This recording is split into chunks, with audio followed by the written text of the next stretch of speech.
বাংলাদেশে কোটা আন্দোলনের জের, ঘোজাডাঙ্গা সীমান্তে থমকে আমদানি রপ্তানি, দাঁড়িয়ে শয়ে শয়ে পণ্যবাহী ট্রাক, ক্ষতির আশঙ্কা কয়েকশো কোটি টাকার। ঘোজাডাঙ্গা সীমান্তে প্রায় 400 থেকে 450টি পণ্যবাহী ট্রাক কাঁচামাল নিয়ে আটকে, থমকে আন্তর্জাতিক বাণিজ্য। বাংলাদেশে জরুরি অবস্থার জের, প্রভাব পড়ল সীমান্ত বাণিজ্যে। এশিয়ার দ্বিতীয় বৃহত্তম স্থলবন্দর বসিরহাটের ঘোজাডাঙ্গা সীমান্তে বাংলাদেশে অচলাবস্থার জন্য আমদানি রফতানি বন্ধ থাকায় আন্তর্জাতিক বাণিজ্যে প্রভাব পড়ল।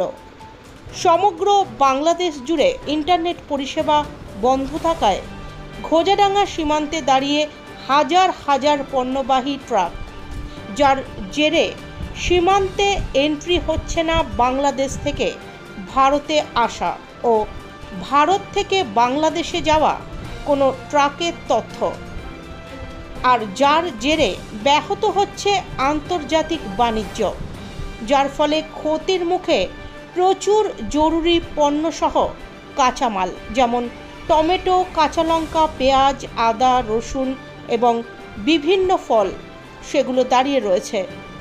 সময় যত যাচ্ছে ক্ষতির আশঙ্কা ততই বাড়ছে। কোটি কোটি টাকার কাঁচামাল পচন ধরতে শুরু করেছে ইতিমধ্যেই।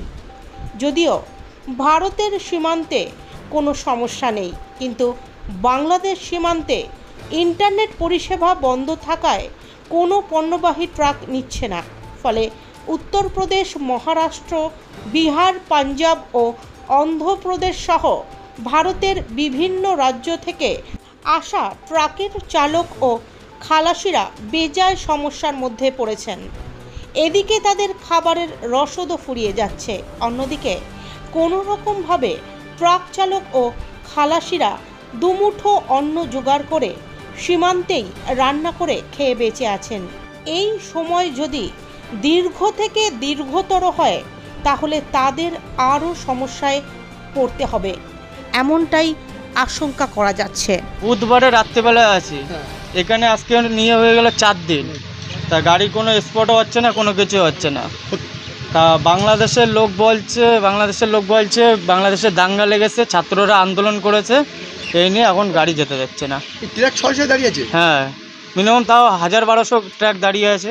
আর এই কি সমস্যা কি হয়েছে? মানে কাঁচা লঙ্কা কি আছে, সবজি যেরকম আছে, আমরা নাসিক থেকে পেঁয়াজ নিয়ে এসেছি। কাঁচা লঙ্কা তো আছে? হ্যাঁ, কাঁচা লঙ্কা আছে, আবার গাড়ি রিটার্ন করে দিচ্ছে পার্টি বাংলাদেশের ঝামেলার জন্য। ক্ষতি হচ্ছে কেমন? ক্ষতি তো ধরেন আজকে যে 4 দিন দাঁড়ানো গাড়িটা, তা 4 দিন দাঁড়ায় রয়েছে গাড়িটা, এবার পেঁয়াজ তো নষ্ট হয়ে যাবে না গরমে। কাঁচা লঙ্কা তো পচে? হ্যাঁ, কাঁচা লঙ্কা তো পচে যাবে দাঁড়ায় থাকলে। আপনারা কি চাইছেন? এখন গাড়িটা খালি হয়ে গেলে এখানে উদ্ধার করে বাড়ি যেতে পারলে তো ভালো, নাহলে চান নেই, জলের ব্যবস্থা নেই, খাওয়া দাওয়ার ব্যবস্থা নেই, তাহলে কি করে হবে এখানে থাকলে, পড়ে থাকলে। আপনার নাম? আমার নাম সুমন মণ্ডল। কোথা থেকে এসেছিলেন আপনি? আমি এসেছি নাসিক থেকে।